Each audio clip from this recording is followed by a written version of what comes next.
Tayo ay nabubuhay sa mundong may liwanag at dilim. Nagtatalo ang liwanag at dilim, pagsapit ang takip silim.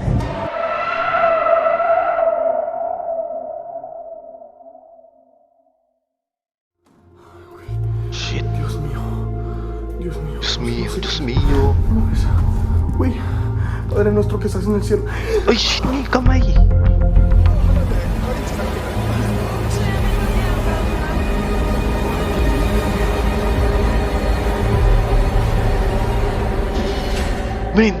Men, huwag kang ganon. Nakakagulat. Pero ulit. That honor that creepy being caught in the forest. Anong creepy gago?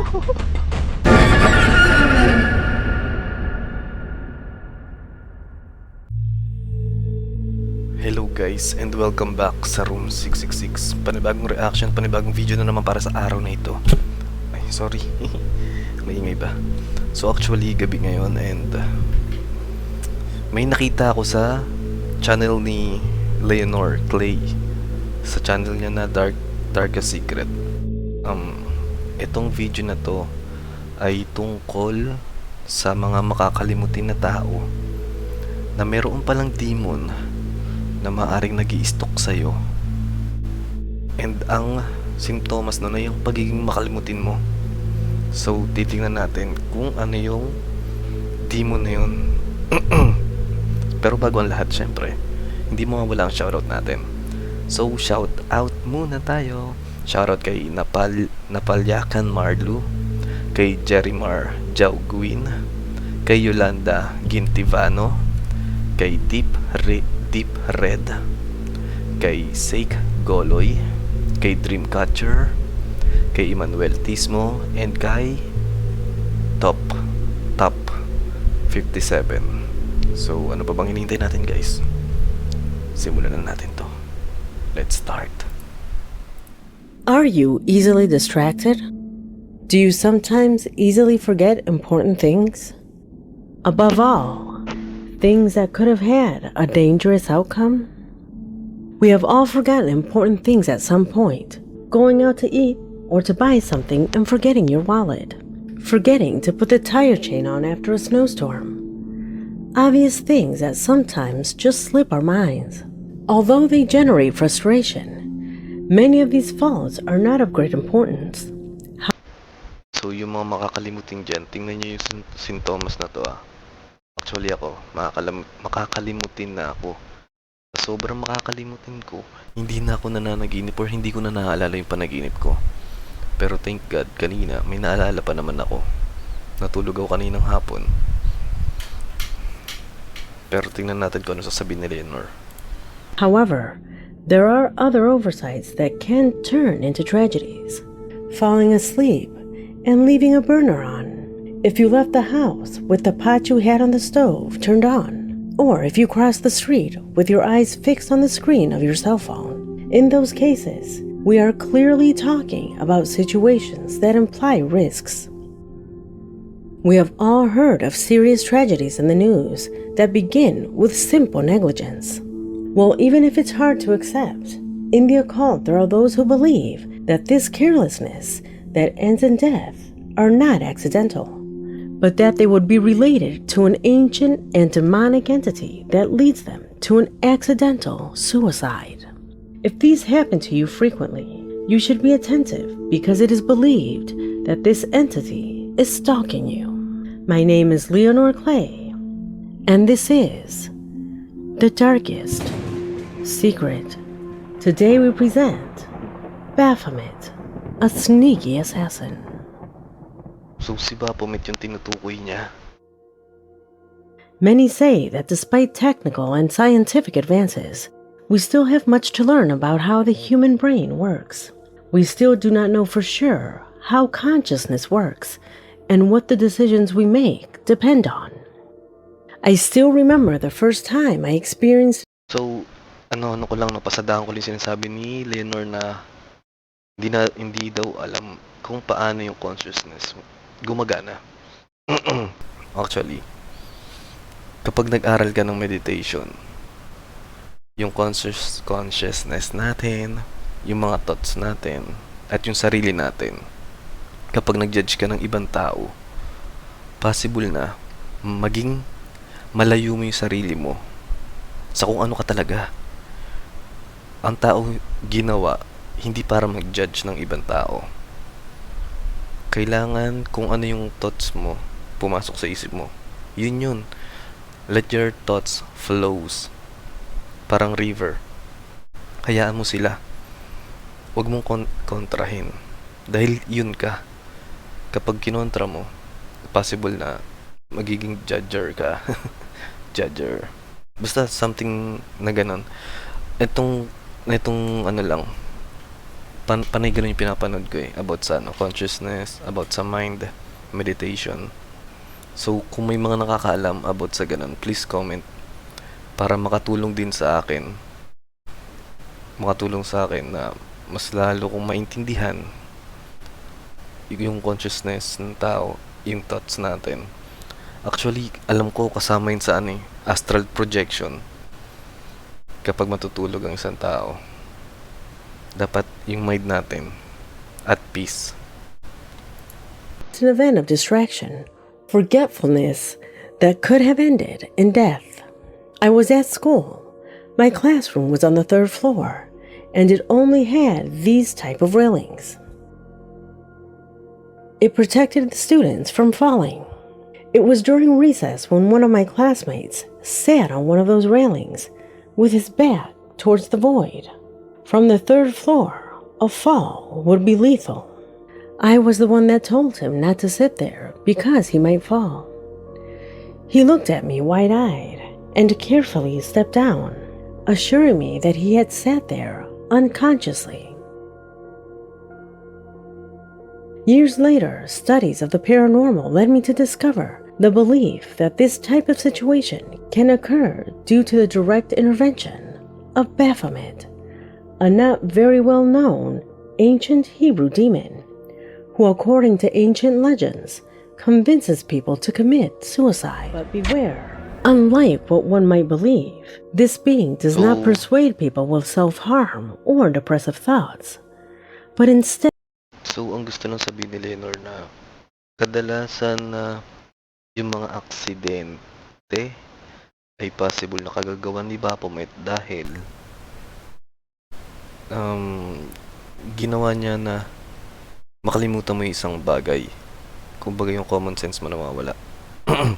Nakalimutan mo na nagsasaing ka pala and then nasunog yung bahay nyo. Something like that. Ewan ko kung ba't isisisi pa sa demon ha. Pero kung paranormal na usapin, automatic possible nating sisihin si Baphomet na nag-i-stalk sa atin para makuha na niya yung soul natin. Malay mo ganun ka kasamang tao and gustong gusto ka nang kuhanin ni Baphomet. Sobrang makakalimutin mo na lang na aksidente na lang yung mangyayari sa'yo. Instead intervenes in their thoughts so that they forget extremely obvious things that at the same time put their lives at a serious risk. Just as my classmate assured me later that he had not realized where he was sitting. Daily life is filled with situations like these. In fact, if things like this happen to you where you think to yourself, this almost ended badly, according to the occult, it is likely that Baphomet is stalking you. One of the most popular cases that the occult associated with Baphomet is in the case of the man you now see on the screen.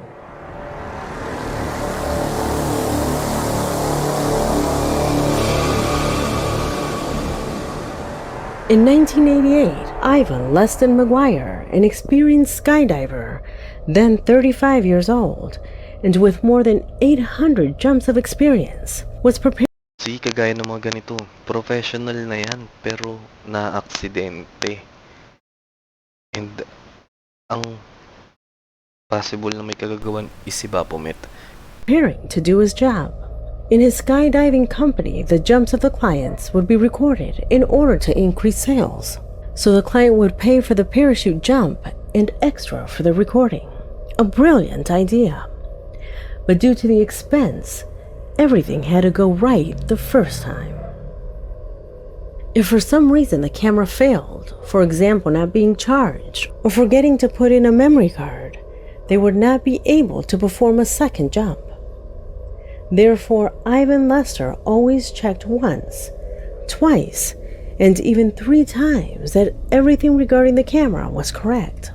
Already on the plane, and while the instructor enthusiastically gave the preparatory lessons for the jump to the client, Ivan checked his camera one last time so that the filming would come out perfectly. He cleaned the lens, made sure it was loaded, and put on goggles so he could see well. When they reached 12,000 feet, McGuire jumped from the back of the plane to film the client and instructor who jumped from the front of the plane. Everything was going according to plan. The instructor pulled the parachute ripcord, and they both rose, while Ivan took one last shot with their parachute open. When the shot was ready, Ivan took his hand to the metal ripcord to open his parachute too, but something was wrong. Oh shit, man. Sabing hindi bumubukas yung parachute.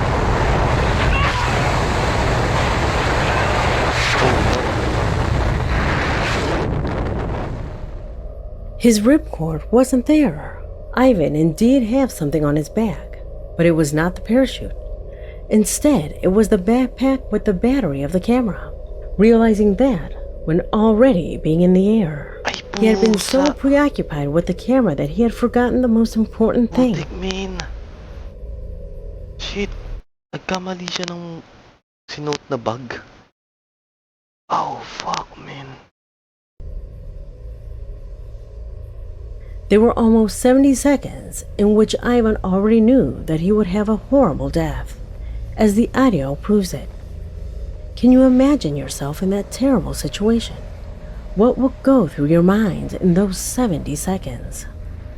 A simple error that led to a tragedy that is remembered to this day, and in which for those believers in the occult, Baphomet was undoubtedly involved. His colleague... Sorry, napapamura ako pero akala niyo yung sa ganong error. May ilang minuto pa siya bago mamatay. Yun yung nasa isipan niya. Imbis na yung pang skydiving na bag, yung maisuot niya. Yung bag niya na pang camera, yung naisuot niya. Narinig yung sabi niya, someone help.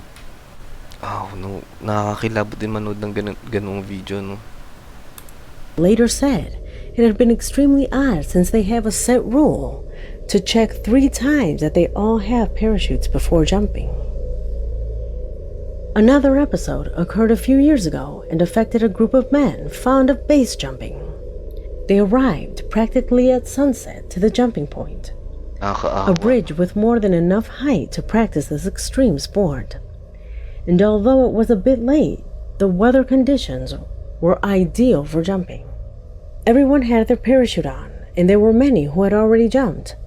All of this, by the way, was being documented by the cameras that did not stop filming the maneuvers carried out by each of the members of the group.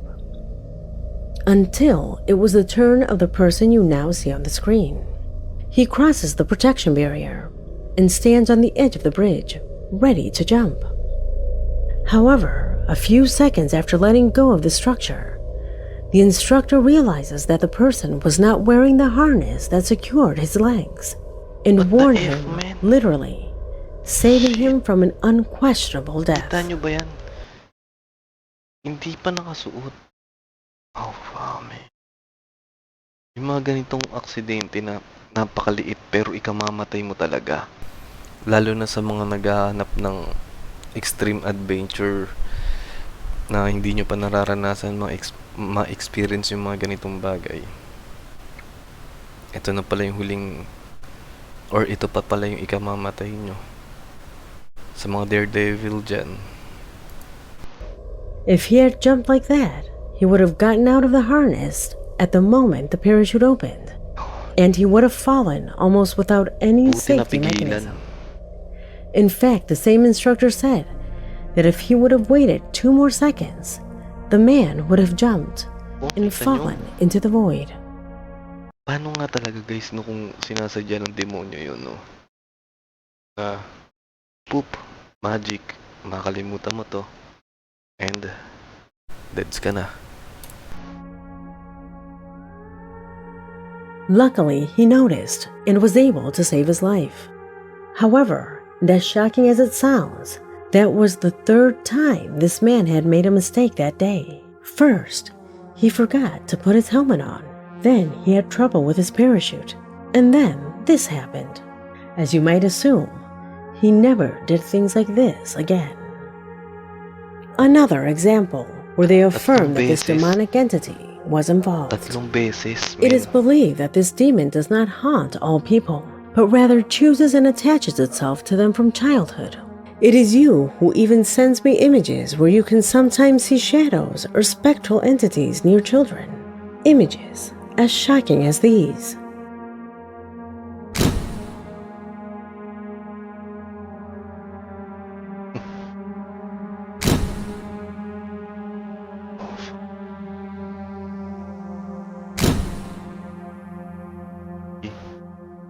Mga bata talaga yun.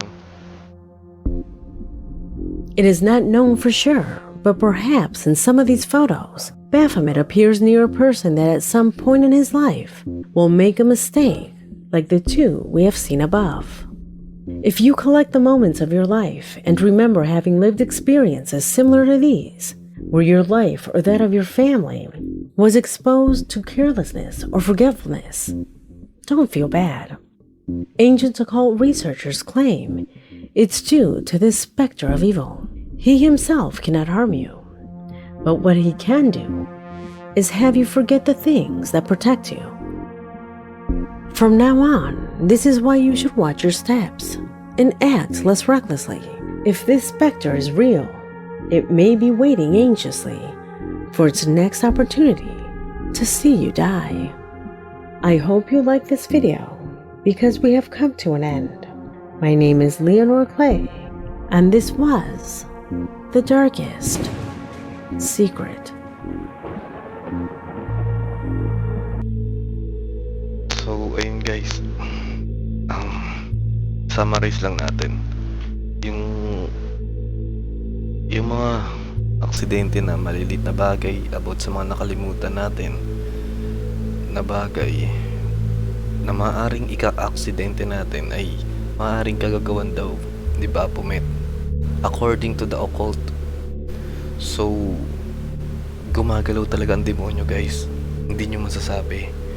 Malay nyo yung mga aksidente talaga na yan ay kagagawan ng demonyo. And gusto ko na nilang alam nyo na. So, wag nyo kakalimutan magdasal. And yung presence of mind pag may ginagawa kayong bagay. Ako, feeling ko sobrang makakalimutin ko na rin eh. Basta guys, wag nyo kakalimutan magdasal. Okay? So, hanggang dito na lang muna. Hanggang sa susunod nating video. So, magandang gabi. Paalam. Bye-bye.